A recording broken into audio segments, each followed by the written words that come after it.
We'll be back from the break, and thank you for sticking to Smart Means Business, Smart 24 TV here. And I'll choose to remind you that you can invest in government bonds by using the USSD code *292#, because that way you will be initiated into Zabu. Zabu says my money, my future, and of course it is a platform where you can quickly kickstart off your investment journey if you have not yet started one. But not only that, so with Zabu, you can definitely use just 15,000 Ugandan shillings and start your investment. Zabu says, my money, my future. *292# is the USSD code, and the markets open at 8:15 a.m. and close at 3:15 p.m. The only time they are closed is during the weekends and on public holidays. Zabu says you can choose a preferred maturity period for your bond once you're initiated onto the platform. If you have no account yet, you can register one with your name, and in the next 24 hours, you'll be ready to invest in these particular markets. Zabu, my money, my future. All Tech East Africa, do something new. And well, in Habari ya Leo East Africa, as we head to Karibu East Africa, and we head south of the block, where we start with oil marketers in Tanzania, who have predicted local fuel prices to stabilize this year. Now, the predictions for the stability of fuel prices is in after the petroleum products started the year 2023 with mixed directions. While diesel and kerosene prices increased for January 2023, the petrol prices had mixed behavior depending on the transit port. According to the Energy and Utilities Regulatory Authority, the pack prices of petrol imported through the Dar es Salaam port decreased by 8 Tanzanian shillings per litre, while that of Tanga and Mtwara ports increased by 164 Tanzanian shillings and 168 Tanzanian shillings per litre, respectively, compared to their prices in December of 2022. So the diesel for Dar es Salaam, Tanga and Mtwara increased by 48 Tanzanian shillings, that 91 Tanzanian shillings, that is in Tanga, and then 135 shillings, that is in Mtwara per litre, respectively. That is Dar es Salaam, Tanga and Mtwara to the regulator. Now, on the other hand, the price of kerosene in Dar es Salaam decreased by 49 Tanzanian shillings per litre. Thus, in January, motorists in Dar es Salaam will start to pay 2,819 Tanzanian shillings a litre for petrol. Then we'll pay 3,295 Tanzanian shillings a litre for diesel, and 3,203 Tanzanian shillings for kerosene. Now, the costly price for a litre of petrol in January 2023 will be at Ngorongoro, Loliondo in Arusha region, where motorists will pay 3,121 Tanzanian shillings, and in Nyasa in Mbamba Bay in Ruvuma region, the retail price is 3,116 Tanzanian shillings per litre of petrol. Now, however, market stakeholders do believe that regardless of the ongoing Russia-Ukraine war and the COVID-19 reemergence in China, the local market can maintain stability in the next few months. The International Monetary Fund has recently cut its outlook for global economic growth in 2023, attributing it to the economic spillover from the war, the pandemic, and the high interest rates that are engineered by the central banks aimed at bringing those prices pressures to heel. And of course, a big, huge sign ahead for Tanzania's energy sector and for the people of Tanzania, as 2023 does kick off with high hopes of fewer fuel prices. Now, lastly, for Karibu East Africa, December festivities have pushed business activity to a record high in Kenya, as the December festive season activity saw the Kenyan businesses record the sharpest rise in activity since February, leading to accelerated increases in output and employment, according to the latest PMI survey data. Now, to boost growth, there was farms saw costs increase to the smallest extent in a year. Now, the surveyed businesses were, however, subdued above the year ahead outlook amid continued worries about global economic recessions and conditions. Now, the sustained improved activity saw the headline figure derived from the Stanbic Purchasing Managers Index survey pick up to a 3-month of 51.6 in December, rising from 50.9 in November. It has remained above 50 neutral mark for the fourth month running, signaling a modest improvement in operating conditions for businesses. Now, the December PMI paints a positive picture for the Kenyan economy in line with the series average. It comes as a no surprise to see activity expand, perhaps due to the favorable weather conditions and softer price pressures before a challenging 2023, according to Molalo Madula, an economist at Standard Bank. Now, the survey noted that the new order inflows increased amid reports of improving demand conditions for businesses. The rate of sales growth also quickened to a 10-month high and was solid overall. Now, the sectorial performances varied with uplifts in agriculture, manufacturing, and wholesale and retailing, contrasting with falls in construction and services. Now, also on the other hand, export growth dropped to a 9-month low. Now, for the survey shows that Kenyan businesses made further additions to their staffing numbers in December, with the slight rate of job creation being the fastest since March. Now, rising staff capacity allows firms to deplete outstanding work for the second month in a row, as companies also raise purchasing activity at the end of the year, with the solid upturn leading to a further expansion of input stocks. Now, vendor performance improved for the fourth month running, although greater demand pressures on suppliers apparently meant that the lead times shortened only mildly. Now, despite further reports of currency weakness and higher value-added tax, some firms noted that improving supply conditions, lower wage costs, and stabilizing energy prices helped to soften inflation. Now, subsequently, companies raised their output prices to the smallest extent since August, as despite improving business conditions, the output expectations weakened again in December and were among the lowest on record. Now, only 11% of firms expect output to rise in 2023, with confidence remaining subdued amid concerns about the global economy. And the December festivities are kicked off as early as December with the particular Jamhuri celebrations of the independent state, Kenya at 59. Now, away from Kabiru, East Africa, let's head to the SMB International News this morning.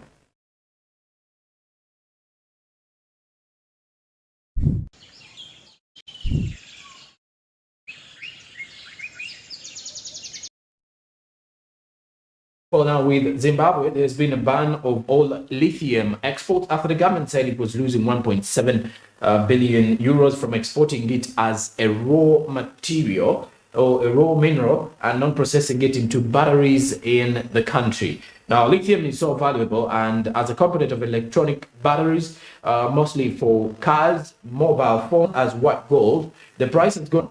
Now, Zimbabwe has the largest amount enough of it to supply a fifth of the world's needs, according to what the government says. Now, whilst on track to become one of the world's largest lithium exporters, the government says it should start its own battery industry rather than allow foreign companies to dominate battery production.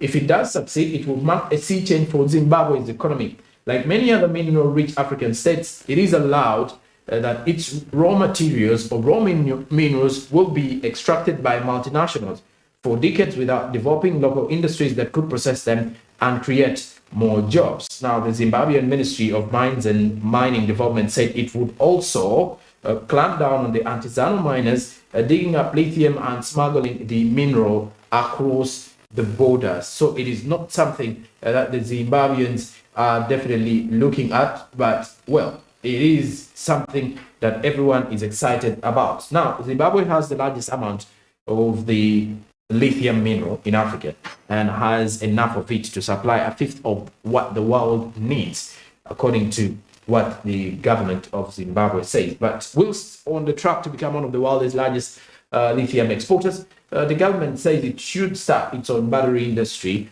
rather than allow foreign companies to dominate battery production.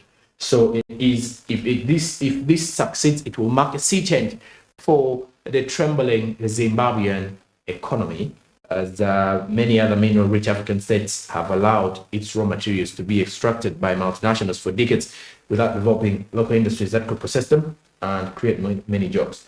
But the Zimbabwean Ministry of Mines and Mining Development said it would also clamp down on the artisanal miners digging up lithium and smuggling the mineral across the borders in there.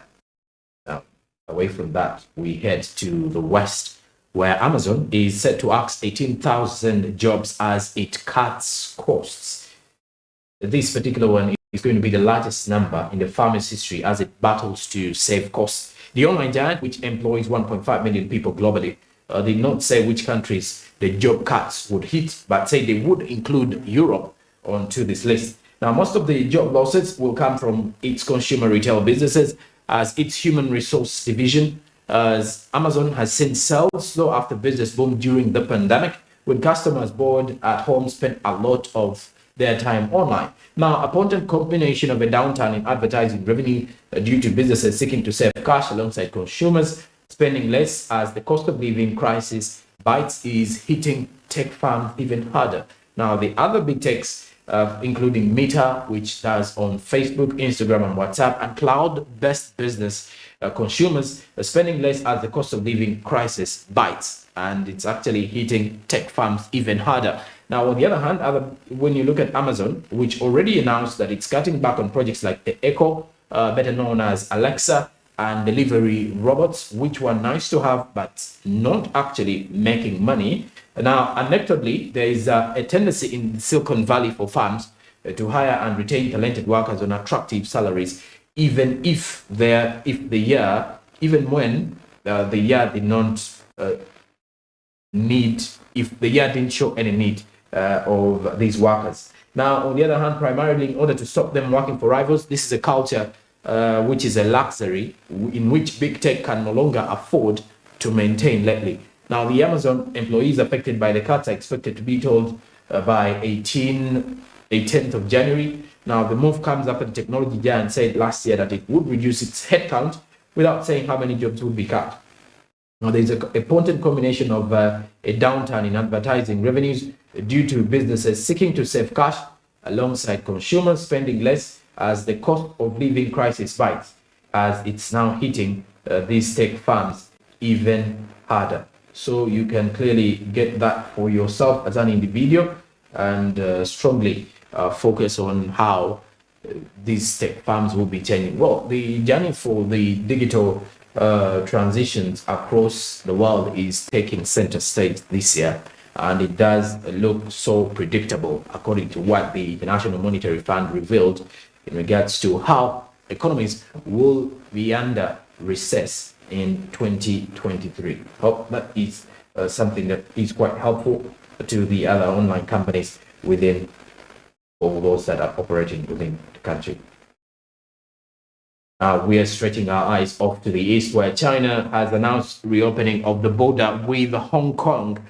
China lead announced that it will open its border with Hong Kong, ending 3 years of the pandemic restrictions that have isolated the financial hub from the Chinese mainland. Now, on the other hand, Hong Kong residents traveling to the Chinese mainland will no longer have to quarantine or undergo a COVID-19 test after they arrive, as part of the moves to resume cross-border travel in a gradual and an orderly way. Now, China's Hong Kong and Macau Affairs Office said in a statement on Thursday that visitors will still have to provide a negative result from a COVID test taken within 48 hours before traveling and a complete health declaration to the health at the different border posts. Now, China will also resume issuing travel and business visas for mainland residents to travel to Hong Kong. Now, more than 236 million trips a year were made across the border before the pandemic, according to government data.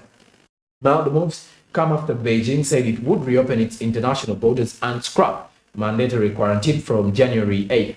The announcement is the latest step by China to unwind its controversial zero COVID policy, which was credited with saving lives but inflicted grueling social and economic costs. Hong Kong, which followed a less stringent version of the zero COVID strategy for much of the pandemic, did drop most of its restrictions in December, although masks are still mandatory in most settings. Now, China's COVID infections have surged in recent weeks following the lifting of harsh restrictions such as lockdowns and mandatory quarantine. Now, the health authorities have reported just a handful of deaths, despite evidence from hospitals, morgues, and crematoriums that fatalities have risen sharply across the country. Now, some health experts have predicted that the country could experience up to 2 million deaths due to the population's lack of natural immunity and patchy vaccine coverage among the elderly people. So China has announced the reopening of the border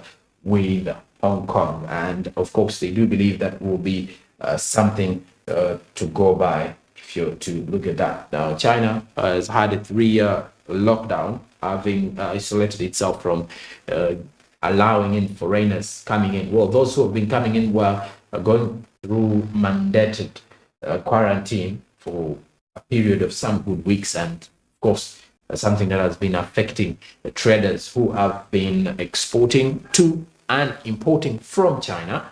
And now this time around, the Chinese mainland has been attached once more to the Hong Kong business hub, something that is quite important and vital for China's economy, which is struggling dearly during this particular few weeks. And of course 2022 was not a good year for China, and the IMF did definitely project that this year it may be worse, because most of these large economies like the US and that of China will be heading into a recession, and that recession is likely to affect the flow of business within the African continent too. Speaking of the African continent, most of the traders here in Uganda who import most of their goods from China can attest to the fact that this has affected the flow of business and how they've been getting their goods from China in 2022 due to the COVID resurgence in China. Of course, the government of China has been setting up measures to ensure that they contain the virus, and now the working class in China is heading back to their workplaces as they wait for the lunar celebrations as well. Will be the New Year lunar celebrations that will be held on the 21st of January in China. So the capitals in the capital of Beijing, of course, has seen the working class stroll back onto the roads as they hit the business world once more. 2023 should be one where the Chinese economy does recover from the shocks that they've been experiencing in the last few years. So after announcing that it will open its border with Hong Kong, this means that it ended 3 years of pandemic restrictions that had isolated this particular financial hub from the Chinese mainland or from the Chinese business community. So now the Hong Kong residents are also free to travel to the Chinese mainland, and they will no longer need or have to undergo quarantine or undergo a COVID-19 test after they arrive as part of the moves. But of course, they will have to submit in a COVID test that they took within 48 hours before they traveled. And it should also have a complete health declaration from the Ministry of Health from the country that they are coming in from. So yes, that is how China is actually strictly containing and managing to live with COVID-19. Remember, also the first case of COVID-19 was reported in the province of Wuhan in China. That is way back in December 2019. Now, away from that, our website, www.smart24.tv, and our YouTube channel is Smart24TV Live.